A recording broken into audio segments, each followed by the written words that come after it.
یہ دھڑا دھڑ جو تقریریں ہو رہی ہیں نا، ان سے بات جلدی سے سمجھ میں نہیں آ رہی ہے. آپ بتائیں میری بات آپ سمجھ رہے ہیں کہ نہیں سمجھ رہے ہیں؟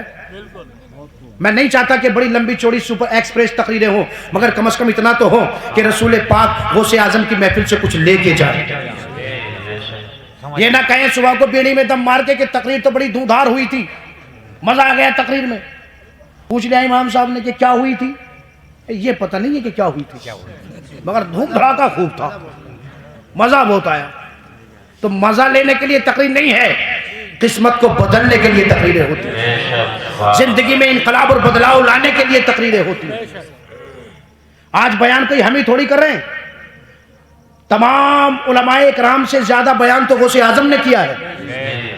اور ایسا بیان سبحان اللہ آپ کی محفل میں کبھی کبھی 80,000 70,000 90,000 1,00,000 کا مجمع ہو جاتا، نہ لاؤڈ اسپیکر ہے نہ کوئی دوسرا انتظام ہے.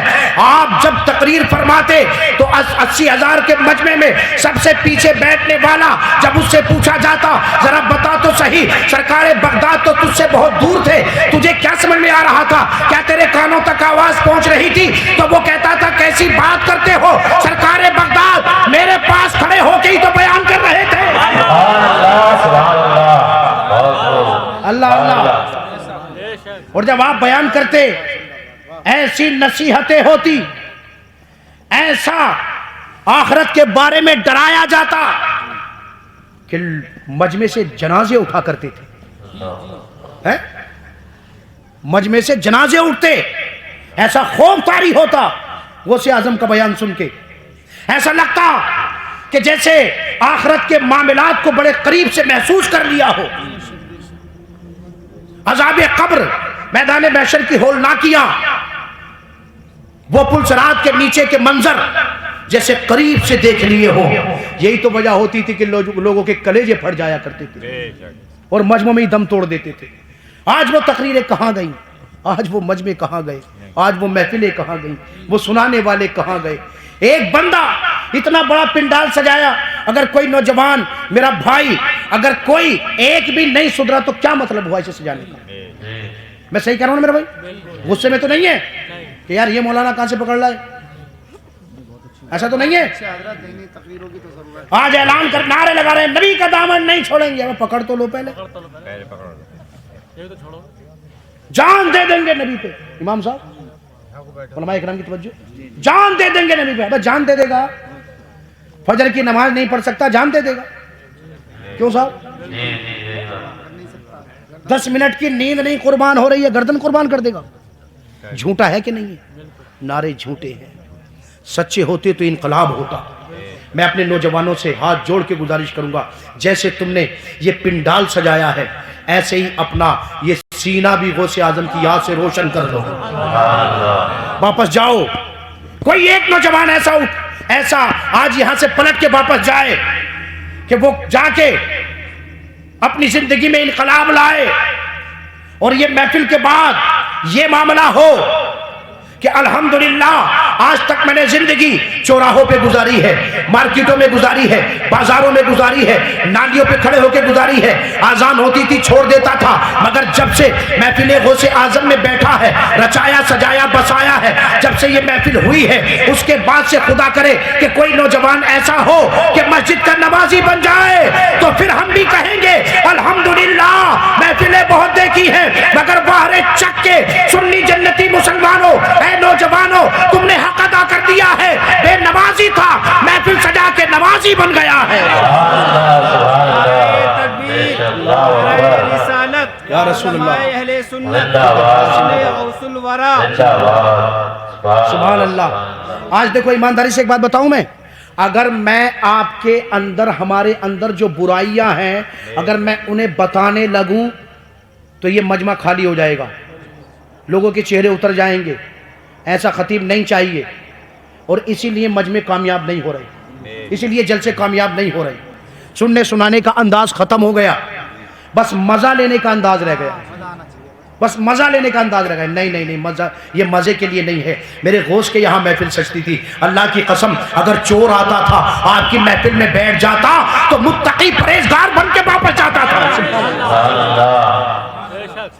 یہ علماء اکرام بیٹھے، ان سے پوچھئے کیسے کیسے آتے آپ کی محفل میں، مگر جو ایک بار بیان سن لیتا غوث اعظم کے قدموں کا اسیر بن جاتا تھا ساری زندگی. اور اللہ اللہ بیان سن کے غوث اعظم کا اگر چور بھی ہوتے تو ولی بن جاتے تھے. میں بھیک مانگتا ہوں غوث اعظم کے در سے کہ میرے جملوں میں وہ اثر ہو جائے کہ کوئی ایک میرا بھائی، اللہ کرے کہ سب ہو جائیں مگر کم از کم ایک تو ہو جائے جو نماز پڑھنے کا ارادہ کرے اس محفل کا. کیوں عظیم صاحب، پرویز بھائی، ایسا ہونا چاہیے.